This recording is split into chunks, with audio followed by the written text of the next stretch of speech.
I'm Monica, and welcome back to another MCAT Master interview. In this series, we sit down with MCAT top scorers to learn about the strategies that they found the most helpful on their journey, so we can spread those tips out to you guys in our community.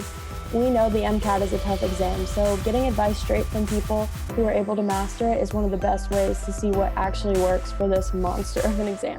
So that's what these interviews are all about. And with that, I'd like to introduce you all to Kartik Goswami. So welcome to the series, Kartik.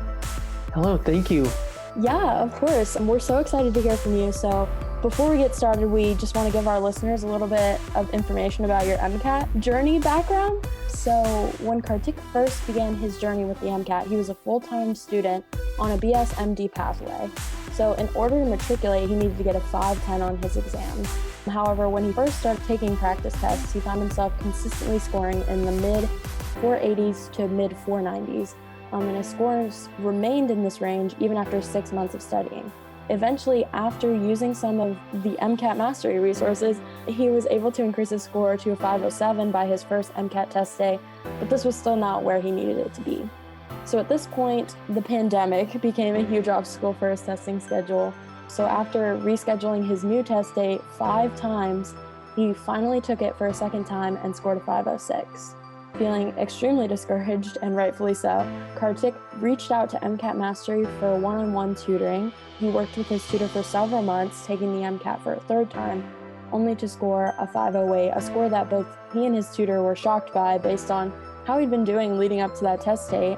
But with that score, Kartik knew he only had one chance left to reach his 510 score goal. He scheduled one final test date, kept in contact with his tutor, and maximized the 2 to 3 months before his final test date, and all of it paid off. So just a month ago, Kartik scored a 514 on his 4th MCAT test date, which was 4 points higher than his score goal. So that's awesome. Overall, Kartik had a frustrating and non-linear MCAT journey, but he never gave up. In just around 3 months, he was able to increase his score by 6 points on the MCAT after 2.5 years of struggling with the exam, which is an incredible feat.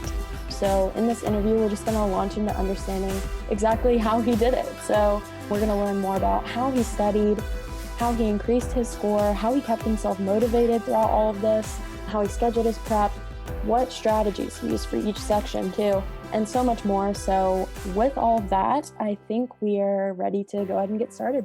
Kartik, why don't you just start by telling our listeners a little bit about yourself? Yes, of course. So, hi everyone, I'm Kartik Goswami, and I'm a third-year undergrad at California North State University in the 3+4 BSMD program.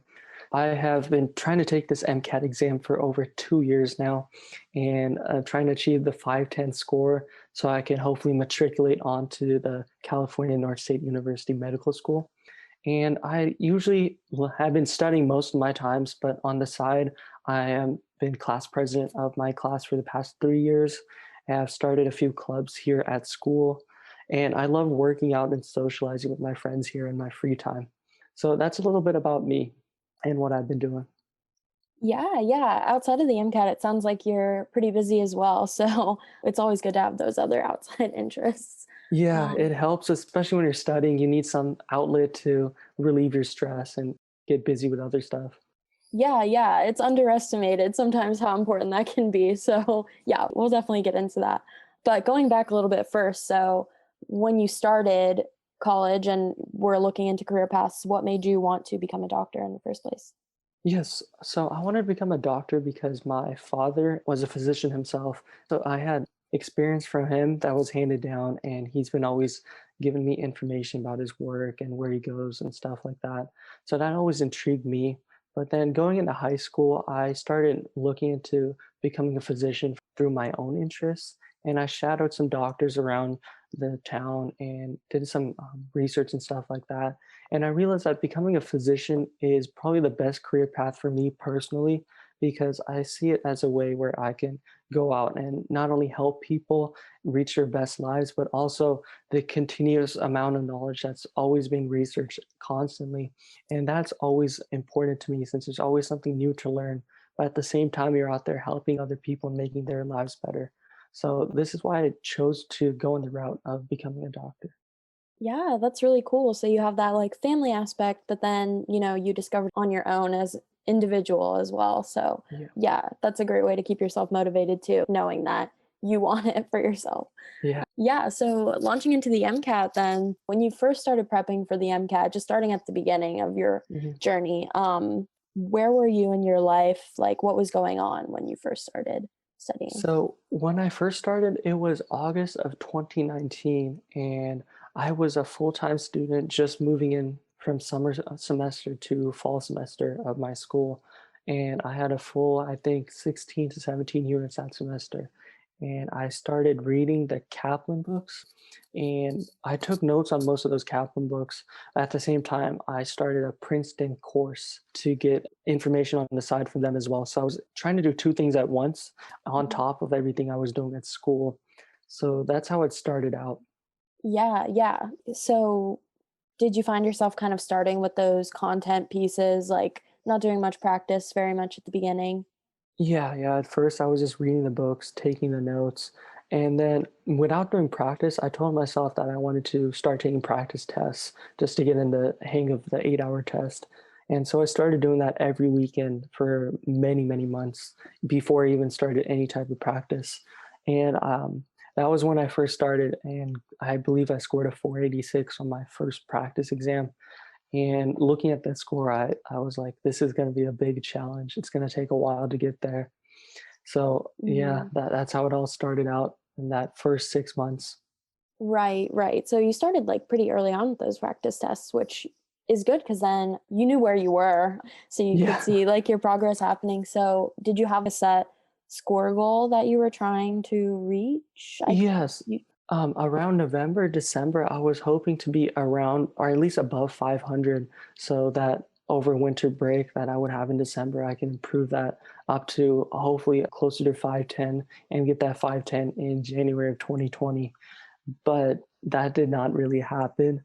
I was in the 490s for a long time until about mid-December is when I broke the 500 barrier. And then I was stagnating at around 503 for many of the AMC practice exams. And then going off of that, I kept doing research and found the MCAT Mastery Guide. And from that, I learned quite a bit, and those improved a few points for me. right. So in order to matriculate, you had to get a 510, right? Yeah, yeah, 510. Okay. Okay. So that was like a concrete goal, but you still, you had your own goals along the way too, which Yes, yes. makes sense. So in regard to your study schedule itself, kind of were mentioning like you used to take practice tests weekly and things like Mhm. that. What else was there to your study schedule? For the first test, it was mostly after reading the content and writing it down. I had a big notebook, about 100 or so pages of notes. I would be reviewing those every day, a different section of the test. I would be reviewing those notes that I made. And I didn't really do much practice, which I do not advise. Make sure you do Mhm. practice problems before your test. Try to get through UWorld because at that time I did not finish UWorld and did not finish all the AMC material that was there. And that was one of the big mistakes I made that first time. But on top of that, I didn't know my OChem at the time before my first test. And that was probably the big killer for me on test day because that first test had a lot of OChem on there. And I was not prepared at all since I kind of brushed OChem to the side and thought, oh, it's not going to be a big part of MCAT. It's only going to be the basics, nothing more. And so that was something that I made a big mistake on. Yeah, yeah. Sometimes those content pieces can come back to bite you when you don't expect it. So that was your first brush with the exam. So what changed about your study schedule as you went on to take it the next times? Yeah, yeah. So for my second time, I realized OChem was my most weakest point. So I reread all the Kaplan OChem stuff and I learned quite a bit of the OChem and prepared for my test. But obviously, as COVID happened, test got delayed by many months. So I had to Mhm. readjust all my schedule many times and change the UWorld schedule I had, the AMC content schedule, and the test taking schedules I had. And it sort of helped me. My chem did improve by 3 points on my second test day, but my bio and psych scores dropped by a lot. So that was not good. And then by the third time, I changed it up and I added in Anki cards because I thought learning that content through Anki might help build me up better for the MCAT coming up my third attempt. And not only this, after my second attempt, I stopped taking notes after the cars section because through my tutor from MCAT Mastery, he taught me that taking notes might be more distracting and it's probably better to just highlight the important points within the passage. So that's what I started doing, and I saw a big improvement in cars since then. And since then, I've raised about 2 points on my official MCAT practice test. I saw big improvements in my car section doing that method of studying. And Hmm. probably the biggest change I made overall was when I was taking this fourth time. I reduced my study time overall. And I know that's probably against what most people think, but the thing is, I prefer quality over quantity. And the quality of my study time was not that good when I used to study a full day, almost a full day with minimal breaks. So this last time I took the half a day off and only studied for half a day. But those 7 hours I studied for, it was very quality. And I made sure that I was in the zone when I was doing practice questions and I wasn't zoning out. And this really helped me, I feel like, with more practice and learning how to deal with certain types of questions. And hopefully it made me more prepared for test day. And I think it showed that quality is more important than the quantity of hours. Yeah, yeah. I think that's definitely a thing that gets overlooked a lot is people will be like, I need to study Hmm. 7 hours a day. But how much of that time are you actually studying? Like, Yeah, you're probably yeah. on your phone for like an hour trying to Hmm. avoid it. So, the fact that you were able to sit down and like focus for more limited hours is Yeah, yeah. I think better. everyone should just they should focus on the quality of how much they're studying for. So if it's a few hours a day, just make the most of them because the quality is I think it's the most important thing in prepping for the MCAT. Yeah, yeah, definitely. I think that's great advice. So, you've already mentioned a lot of the resources that you use. Which resources did you find the most helpful during your prep, and what would you recommend students use? Sure. Yeah, I would recommend UWorld besides the AMC material. I would say UWorld is probably the second best thing anyone could use because they have over thousands of questions and they cover every type content type and they cover it in very good detail too. So if you get it wrong or right, at least you know why you're getting it right or wrong and if you're on the right track. Besides that, AMC material is a must for everyone taking the MCAT because they are the creators of the MCAT, and those questions are going to be very similar to what you see on the test day. Definitely. That makes a lot of sense. So, quick follow up question here. Since you were taking so many practice exams, Mhm. did you ever run out of AMC content, or how did you space Yeah, those out if you didn't? that's a very good question.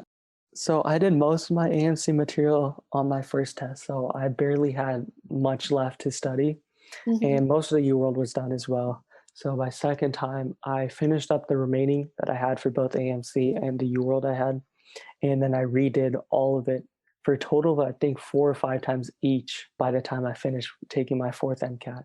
Now, repeating it is kind of tricky because you will remember some of the questions, but when you're doing those questions, try to forget the answer just off of reading the question. Try to reason why you're trying to pick that answer. So you're reinforcing the logic behind the question and the answer to it instead of just having those answers memorized. It was really tricky because I repeated a lot of stuff and I ran out of a lot of practice tests as well. So I redid a lot of practice tests about 2 or 3 times, especially the ANC ones. I did up to 4 times each. But at that point, I was just trying to understand the logic behind the test and not worry about the scores because I already knew they were going to be biased since I already did them before. So again, it just comes to understanding the logic behind it and the quality of how you're studying it. Thanks for expanding on that because I feel like, this happens to a lot of students Mm. and they don't know, should I keep using these resources or not? So I think the whole thing about forgetting and or at least trying to forget is good. Yeah, I was trying to look up online on Reddit and other forums. There isn't much information out there on repeating tests and repeating material.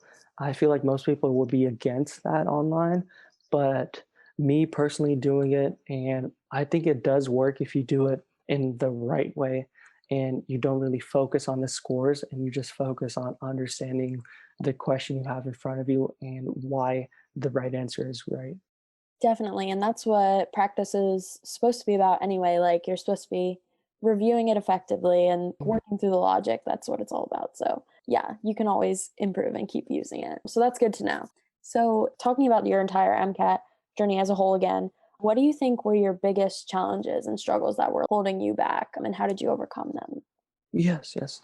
So the biggest challenges at first was chem and cars for me after the first test. They were very low.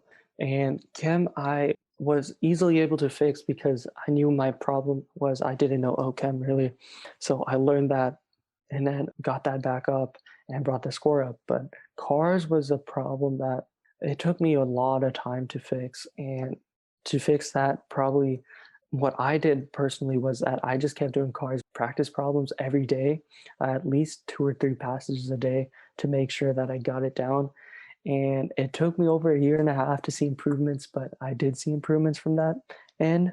But other than the sections wise, the other challenges I had were the school load I was dealing with because I had a full load every semester and I still do up to this day, and the extracurriculars I was doing. So fitting in that study time for MCAT was kind of hard for me, but some days I would fit it in during my class time. If we were on Zoom and we weren't doing anything, I would be studying MCAT on the side and trying to save some time and make sure that I could get my MCAT studying for the day.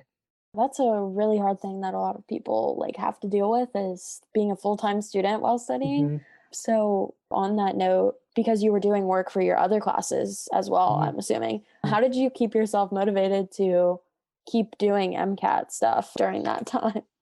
Yeah, so motivation for me has always been that I really just wanted to go to the CNU medical school that we had here because I signed up coming to the school in the thoughts that I would be going here for a few years in the undergrad school and moving on to the medical school.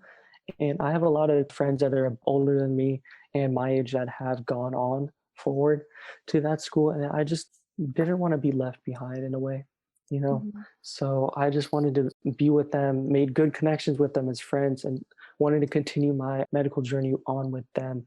So that was probably my main motivation, just being with people I love and at the same time knowing that this is what I signed up for coming out of high school right away and this is what I want to complete.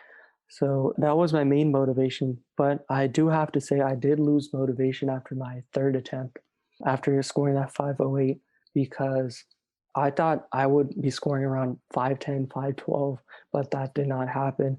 So I applied to other schools and got accepted to other schools as well. But those other schools, when I went to go visit them, it just wasn't right for me personally. I really wanted to stay here at my personal school that I attend right now. So I used that motivation to help me study this last time, and it paid off. Right, right. I feel like those are really personal motivations, and Hmm. those are always good because they're really important to you. So, Yeah, yeah, like friends and your future, those are really motivating factors. So, I can see that that would be motivating for you. yeah, yeah. Good. So, before your third attempt, you got a tutor with MCAT Mastery. So, Mhm. would you mind just expanding more on that experience? So, how was your tutor, and what do you think you learned from him that helped the most, Sure. if That anything? tutoring experience was amazing. I really had a great tutor, and I have to say that MCAT Mastery pricing for tutors was much better than any other company out there. And I don't regret it at all. He helped me with every section essentially. He gave me tips and tricks on everything. And anytime I had questions on, I don't understand this, or there's a specific question that makes no sense to me, even if we weren't meeting on Zoom, I could just text him or send him an email and he would tell me exactly what to do and how to figure out the problem. But his most important thing that he taught me was cars. He showed me his thought process for how he did cars since he scored really well in the cars section. And using the thought process of reading the paragraph, but highlighting as you go on main ideas and things that are happening within the passage was really important to me on how he did it. And I emulated that and it helped me personally a lot of how to do it. Yeah, that makes a lot of sense. Sometimes it's those small little strategies that you don't think of Mm. that make a huge difference. So, yeah, that's awesome. And I think it's really admirable of you as well, even though after you had that tutoring experience, your Mhm. score was still a 508, but you still got things out of that tutoring experience. Yes, Didn't yes. think of only the tangible results. Like, I feel like that car strategy, you Yeah, could that still use that. So that's, yeah, yeah. And my tutor, even though we weren't meeting formally, I would text him every once in a while if I needed something, and he still helped me out. So I made a great friend out of that and a great tutor out of that as well. yeah, yeah. Sometimes it's like a support system thing too. Yeah, Just yeah. having somebody to talk to about the experience. So kind of a follow up there as well, because I haven't interviewed a lot of people who have like this tutoring experience. In regard to tutoring, how would you advise people who might be getting tutoring or want tutoring to make the most of going about it? So I would say that when you're meeting with your tutor, to like go in with questions in mind so you don't waste that valuable time that you have with them when you're meeting with them. Ask them basically all the questions and problems you have and see their thought process on it, and try to emulate that and keep practicing the stuff they have said. So, for example, I kept a section in my notebook for exactly what my tutor told me, and I went over those many times so that information was stuck in my head, and that's what I kept doing whenever I met with him. Yeah, yeah, that makes a lot of sense. Thanks for expanding on that as well. I feel like sometimes students are kind of apprehensive about tutoring, so I always try to like ask about that to see, what Yeah, helped you yeah. the most. So, let's talk about this final attempt, Mhm, this last time that you took the exam. If a student wanted to increase their score like you did because mhm. you were able to overcome this like plateau that you had been on for so long, what advice would you have for them? What methods helped you the most? I would go back and tell them, like I said before, try to look at your study schedule and try to really evaluate, are you studying for a good amount of quality time, or is it just a long period of time where you're not really focusing on the material? And try to evaluate where your problems are as well, analyzing where your mistakes are and trying to understand why you're making those mistakes. That's probably the biggest thing that I Mhm. realized from this fourth attempt, and where I was making my mistakes and where I can improve. For example, I realized this fourth attempt that whenever I was doing cars, either for practice or in a practice test, my mind would start wandering off. And to fix this, I realized that I need to start slowly with a few passages a day of just straight focus. So I started doing 3 passages a day, but made sure that I did them at complete focus. And as an extra, I did it at the same time that I would probably be doing it on my real exam. So, for example, if I had an exam that on exam day that started at 7:30, I expected to be on the car section around 9 o'clock. So at 9 o'clock every morning that I was free, I would get up, do 3 cars passages, and make sure that I was in complete focus for those 3 passages. And then moving on, every about 4 or 5 days, I would do a complete 9 passage sections. So I could build up that focus and get ready. It's like a marathon, getting ready for the whole car section, staying focused for that long. So that's something I would say. Yeah, that endurance piece is so important and like Yeah, yeah. familiarizing yourself with that. So, yeah, never underestimate that. Um Moving on to the actual scores that you went on to get on each section. So your high score was a 132 in psych soc. That's awesome. How did you study for that section? I know you mentioned Anki a little bit, but what else did you do for that section? Yes, so I started making handmade flashcards for the psych section since January of 2020. So almost a year, I had been adding terms that I didn't know from any company, any website that had psych terms that I did not know. So I just wrote those down on index cards, and I studied them every about 3 days.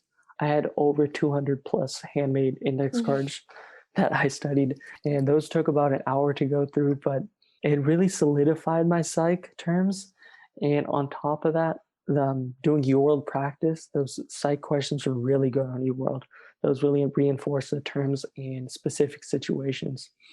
And on top of that, I also did Anki cards of things that I missed. So in terms of if even a practice test, there was a specific question about psych and I didn't understand that term in that setting, I would make an Anki card out of that and review those Anki cards. So in there, you could do either Anki or handmade index cards, but I chose to do both. And I don't think it would make a difference between Anki or index cards, but just making those cards and reviewing those is probably the most important thing you can do. And go over the 300-page doc and the 80-page doc multiple times because those have all the terms and things you would need to know for psych. Yeah, that's all great advice. And I feel like that's a really good integration of content and practice. Like you had both Mhm. those pieces there. So that's always good as well. Your next high score was in bio. So Yeah. how did you study for that section? And what advice would you have for students that might be struggling? Sure. Yeah. Bio is very hard. It's a very tricky section. For me, that what worked was reading the paragraphs and highlighting the pathways of what they were talking about and trying to understand what the passage is trying to get at. And then after that, I would look at the graphs and chart at the bottom of the paragraph. I know some forums online say that those are just extras, but in my opinion, those graphs and charts help reinforce what was just stated above. So if you don't really understand what was stated in the words, at least you can get somewhat of an idea from those graphs. And then Mhm. once you have at least a basic idea of what's happening, those questions are not that bad. They still are tricky, but at least you can try and find what the main idea of biochem was in that passage. It's sort of like cars, but at the same time using knowledge of your biology skills that you have learned. Right. I feel like the passages can be really dense. So I'm Hmm. glad I see the comparison that you're making to cars. That makes sense. So yeah, those are great tips. So looks like your cars and chem and phys sections were tied for next. So Hmm. let's start with cars. On that note, I guess. So a lot of students struggle with this section. What did you do to study for it? I know we kind of have talked about this a little bit, but if you want Yeah, to yeah. expand anymore. Yeah, for cars, like I said, just keep practicing every day because I think practice is the only way you can get better on cars since there's no real material to study. Mhm. And when you're practicing, make sure you're actually completely focused on what's at hand and not thinking about other things. Because if you're not focused, you're not going to understand what the car's passage is talking about. And then it's a trickle down effect where you're going to get the questions wrong then. So I would say try practicing every single day, at least 2 to 3 passages a day, but make sure that that time that you allot for cars is only for cars and nothing else. Right, yeah, gotta get in that mindset and get Hmm. used to it. Makes a lot of sense. So lastly, we have the Chem Phys section. How did you study here? A lot of students struggle in this section as well. So what advice would you have for this section? Sure. So based on my failures, I would say make sure you know OChem, and that would help a lot. And then on top of that, I would say what I did was I made a formula cards on index cards, about 5 of them where I wrote down formulas for all the physics equations and chem equations that we would have. And I memorized those every day or went through them every day for almost a year. So it's been ingrained into my mind where I could just go before the test day. And when you press the, I forgot what it's called, but the section before you actually start the test, where you have about 10 minutes, you can write down all Mhm. the formulas. And that really helped a lot with the chem section because then if you forgot something on the fly, you can go back to your whiteboard and see, oh, this is the formula I need for this equation right now. And this is what I need to do. So I would say knowing formulas, knowing OChem, and what I started doing was 20 practice problems a day of chemistry, physics, and OChem. So that would help me get sort of in the right mindset for certain types of problems and how to approach certain problems when they came up. Yeah, I feel like formulas are especially important for this section. So Yeah. yeah, definitely want to know those. That can get you points. So moving on to your MCAT test day. So we can talk about the different test dates, or maybe like let's just talk about how, if there were any differences between the Yeah. exam Yeah. days that you experienced. So, did you feel different on this Okay. past one? in comparison to the ones that you took before then? So for my second exam, that was probably the worst one for me because I had to take the exam in Las Vegas, Nevada, and I am from, Mhm. or Reno, Nevada, and I'm from California. And that was the only Wow. test center open. So I had to have a 3 hour drive the day before, sleep in a hotel, and then wake up early and go to a test center. And that's something I don't recommend for anyone unless you really have to, because I would say you should prepare for the MCAT probably at least a month before taking it in terms of sleeping the same time, waking up the same time, and trying out what type of food you want to eat right before going to the test center, because I feel like if you have everything perfected, you can just rinse and repeat and perform your best on test day. And that did not happen at the Reno Center I went to because I was in a hotel and I couldn't really make Mhm. my breakfast like I normally do since it was a hotel room. So it wasn't the best of things for me. Yeah, yeah, no, that definitely feels like it's would cause anxiety Yeah, for yeah. anybody. So you don't want that on your test day. So this past time, so for your last Mhm. exam day, how did you feel going in? I felt confident and I did not really care about what score I was getting. I just wanted to go in there and show basically the test at my best. And so I woke up at my normal time about 5:30 and had my breakfast, got ready and got there. But getting there, I also have like a specific playlist I like to play, and that gets me in the zone for getting ready to take a test or a whole day of test taking.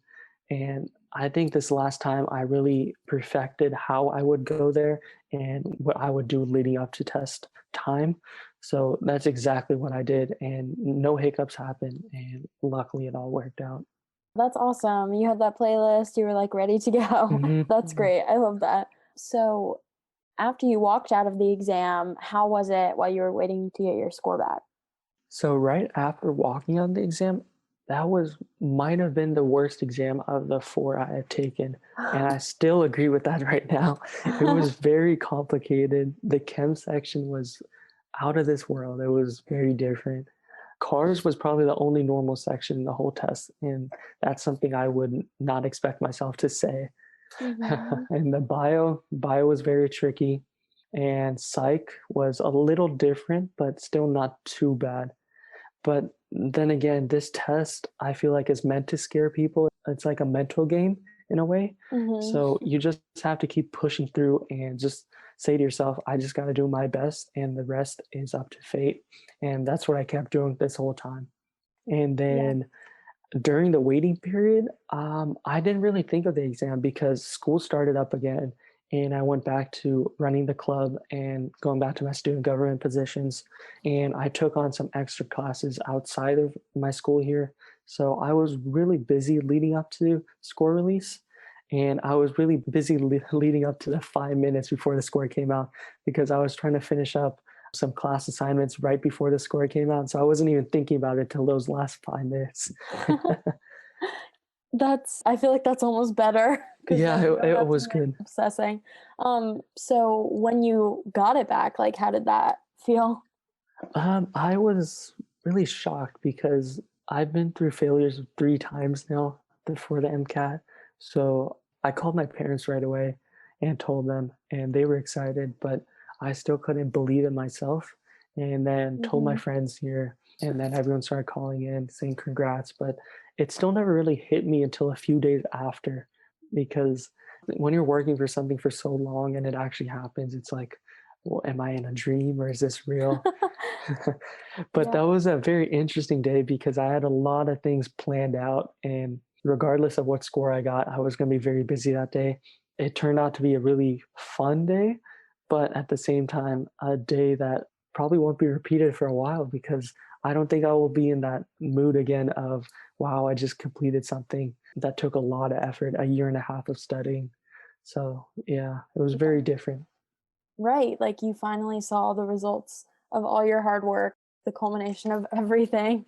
So that's definitely a powerful moment. So congratulations again on all of that. Yeah, That's thank you. awesome. So now looking forward to future plans, are you applying to med school this cycle or, like, matriculating?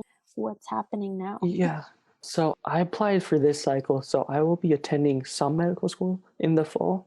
Right Mhm. now, I'm not certain on which one because I applied to DO schools with my previous scores, and then the score I got now would be applicable for the MD school here at California North State. So I'm waiting on an interview, which hopefully will be coming out soon.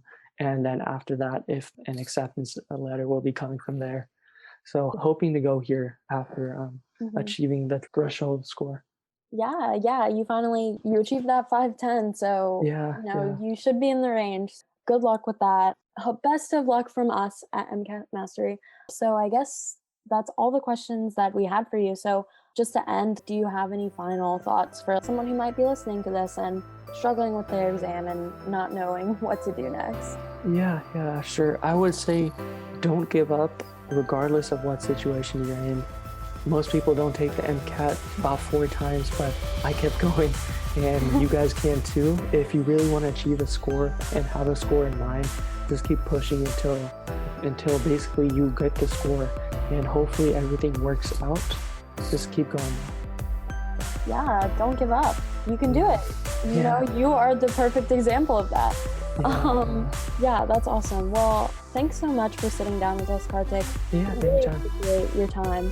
And like I said, good luck with everything going forward. Fingers crossed. And to all of our listeners who are listening to this, good luck with your exams, you guys. Keep studying. And like Kartik said, do not give up. You guys got this.